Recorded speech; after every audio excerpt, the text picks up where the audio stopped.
بسم اللہ الرحمن الرحیم۔ سورۃ الطور، مکی 49 آیتیں، 2 رکوع۔ گزشتہ سورہ کے آخری رکوع میں بتایا گیا تھا کہ اللہ کی طرف بھاگو، رجوع اللہ کا طریقہ سیکھو، خدا کی عبادت میں کسی کو شریک نہ کرو، قیامت کے قائم ہونے کا اعتبار قائم کرو۔ یہاں اس سورہ میں طور کا ذکر ہے۔ طور ایک چھوٹی سی پہاڑی ہے جس پر اللہ نے تجلی فرمائی اور موسیٰ علیہ السلام سے ہم کلام ہوا۔ اہل دل کے نزدیک کلام کی ارتقائی منزل کا نام بھی طور ہے۔ جہاں تجلی دکھائی جاتی ہے اس کا نام وادی ایمن ہے۔ یہ کلام اللہ کے ہاں لوح محفوظ میں محفوظ ہے۔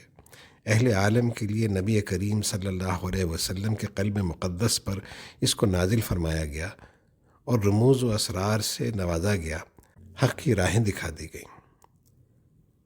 اہل ایمان جن کو اللہ نے قرآن، لوح محفوظ، خانہ کعبہ، آسمان کی رفتوں اور ابلتے ہوئے سمندروں کی حقیقت تک پہنچنے کی فہم عطا فرمائی ہے، ان سے یہ بات مخفی نہیں کہ ہر چیز کا ایک نتیجہ ہے اور اعمال بد کا نتیجہ یقیناً برا ہی ہوگا۔ اللہ کی گرفت اس کی ذات و صفات کے انکار کرنے والوں کے لیے یقیناً سخت ہے۔ البتہ اللہ کے نیک بندوں کے لیے بالآخر خوشی و خرمی، آرام و آسائش اور نعمت دیدار ہے، اور اس کے حصول کا ذریعہ اللہ کی پاکی کا بیان، اس کی حمد و ثنا ہے۔ اعوذ باللہ من الشیطان الرجیم۔ بسم اللہ الرحمن الرحیم۔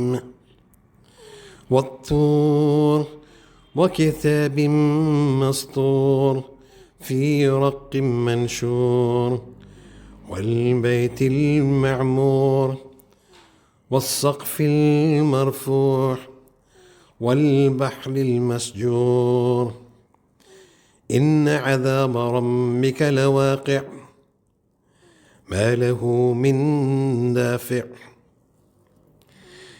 يوم تمور السماء مورا وتسير الجبال سيرا فويل يومئذ للمكذبين الذين هم في خوض يلعبون يوم يدعون إلى نار جهنم دعا هذه النار التي كنتم بها تكذبون أفسحر هذا أم أنتم لا تبصرون اصلوها فاصبروا أو لا تصبروا سواء عليكم إنما تجزون ما كنتم تعملون إن المتقين في جنات ونعيم فاكهين بما آتاهم ربهم ووقاهم ربهم عذاب الجحيم كلوا واشربوا هنيئا بما كنتم تعملون متكئين على سرر مصفوفة وزوجناهم بحور عين والذين آمنوا واتبعتهم ذريتهم بإيمان ألحقنا بهم ذريتهم وما ألتناهم من عملهم من شيء كل امرئ بما كسب رهين وأمددناهم بفاكهة ولحم مما يشتهون يتنازعون فيها كأسا لا لغو فيها ولا تأثيم ويطوف عليهم غلمان لهم كأنهم لؤلؤ مكنون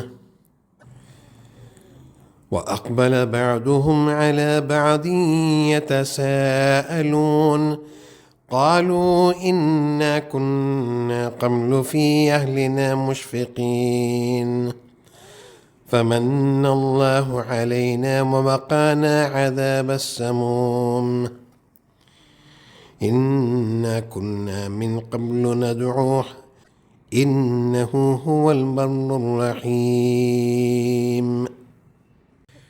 شروع اللہ کے نام سے جو بے حد مہربان، نہایت رحم والا ہے۔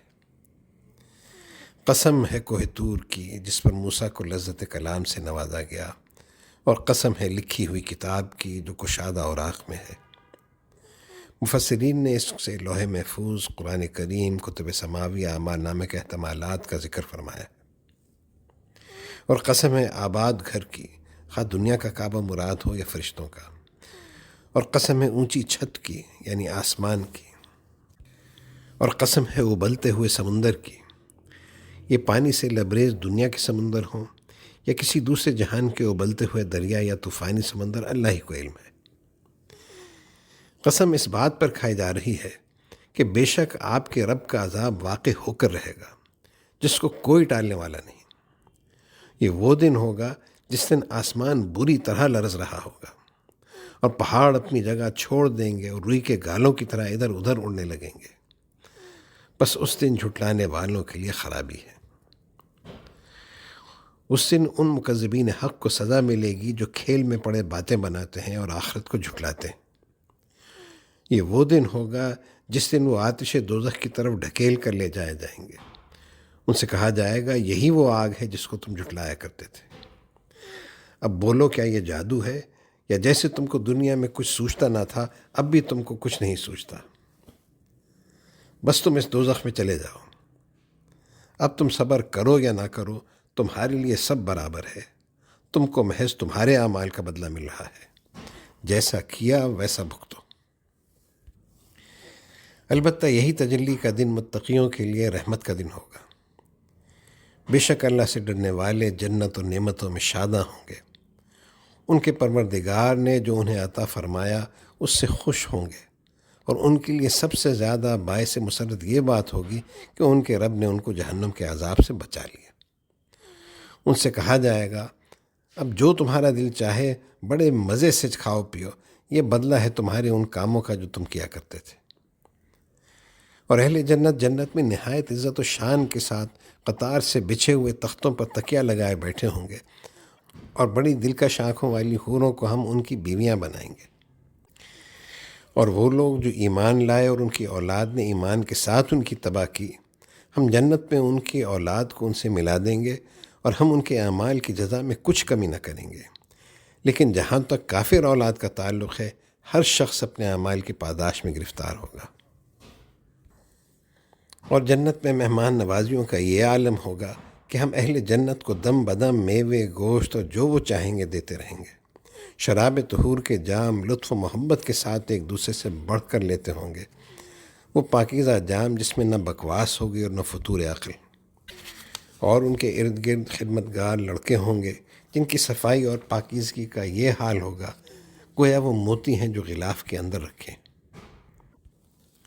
اس خوشگوار اور پر لطف فضا میں اہل جنت ایک دوسرے سے ہم کلام ہوں گے، اور ایک دوسرے کی طرف متوجہ ہو کر پوچھیں گے، کہیں گے اس سے قبل ہم بھی اپنے گھر یعنی دنیا میں ڈرے اور سہمے رہتے تھے کہ نامعلوم بننے کے بعد کیا ہو۔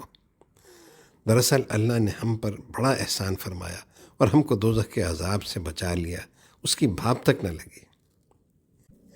بے شک ہم اس سے قبل دنیا میں اس سے دعائیں مانگا کرتے تھے، اس نے کرم فرمایا کہ ہماری التجا سن لی۔ بے شک وہ بڑا احسان کرنے والا مہربان ہے کہ اس لطف و کرم سے ہمیں رکھا ہے۔ دیکھو اہل ایمان دنیا میں اللہ کی یاد، اس کی عبادت میں لگے رہے، وہاں بھی اللہ ہی کے کرم اور احسان کو یاد کریں گے اور خارجی حیثیت سے زیادہ قلبی راحتوں کے مزے اٹھائیں گے۔ اعوذ باللہ من الشیطان الرجیم، بسم اللہ الرحمن الرحیم۔ فذكر فما أنت بنعمة ربك بكاهن ولا مجنون أم يقولون شاعر نتربص به ريب المنون قل تربصوا فإني معكم من المتربصين أم تأمرهم أحلامهم بهذا أم هم قوم طاغون أم يقولون تقوله بل لا يؤمنون فليأتوا بحديث مثله إن كانوا صادقين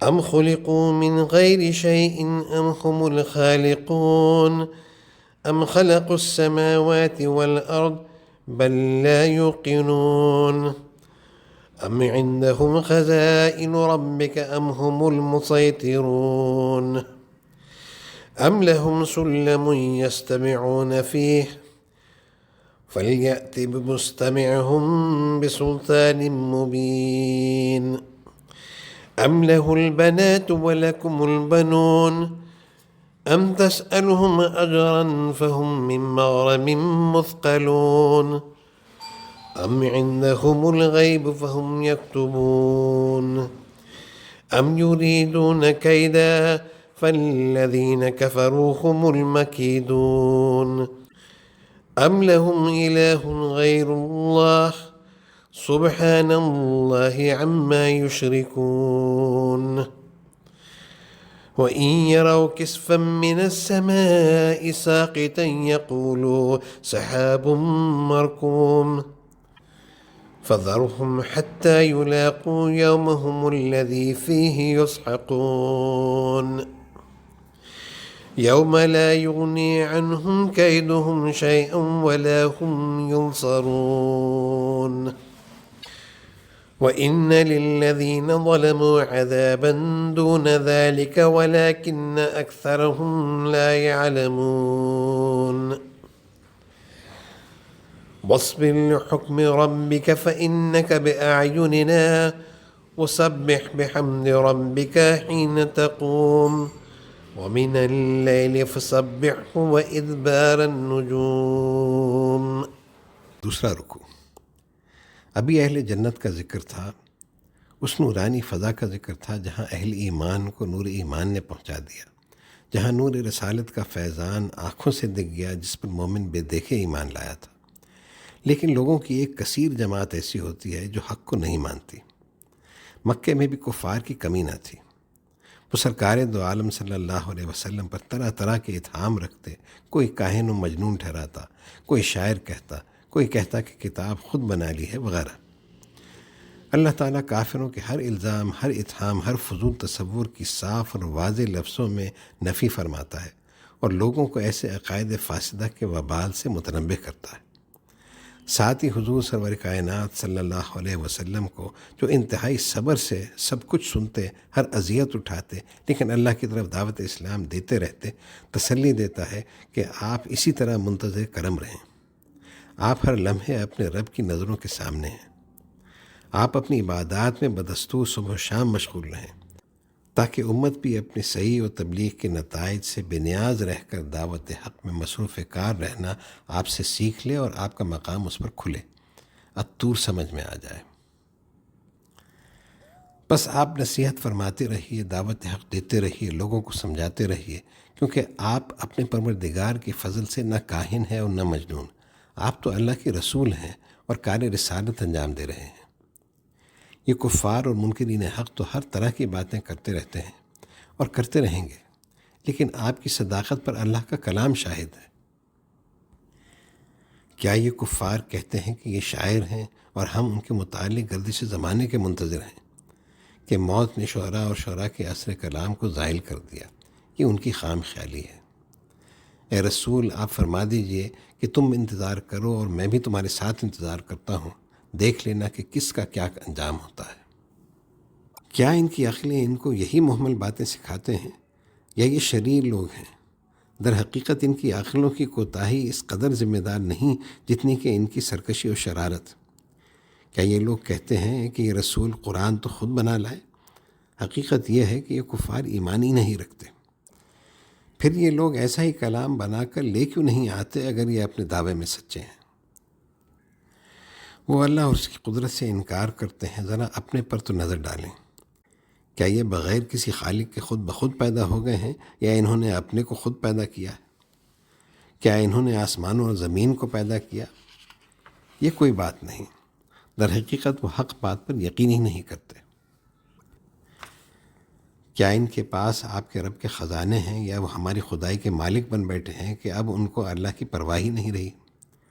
کیا ان کے پاس کوئی سیڑھی ہے کہ جس پر چڑھ کر آسمان کی سب باتیں سن آتے ہیں؟ اس لیے ان کو کسی پیغمبر کی اتباع کی کیا ضرورت؟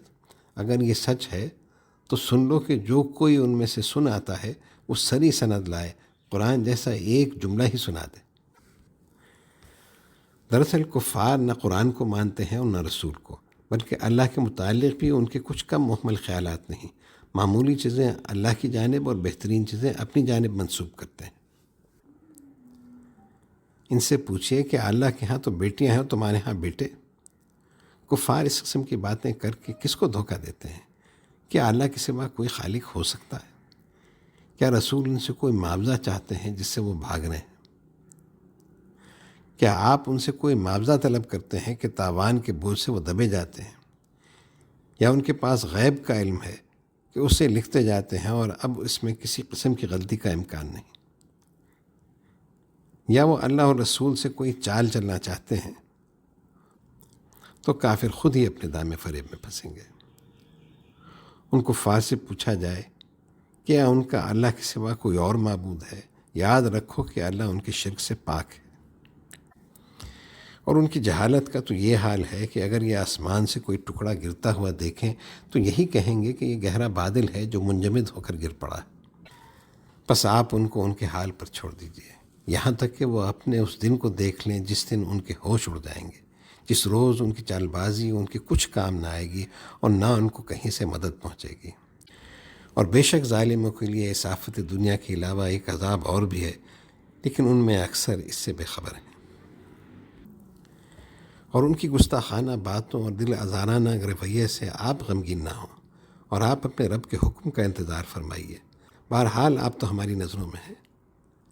آپ کے دین کی حفاظت ہمارا کام ہے، اور آپ نے رب کی تسبیح اور اس کی حمد و ثنا بیان کرتے رہیے، خصوصاً جس وقت آپ کھڑے ہوں، خاص سو کر اٹھیں یا نماز کے لیے تیار ہوں، اور کچھ رات میں اس کی پاکی بیان کیا کیجیے، اور تاروں کے غروب ہونے کے بعد۔ آپ ان اوقات میں بھی اللہ کی تسبیح اور تحمید میں جس طرح مصروف رہتے ہیں مصروف رہیں، یہی آپ کے قلب کی راحت ہے اور یہی اللہ کو پسند ہے۔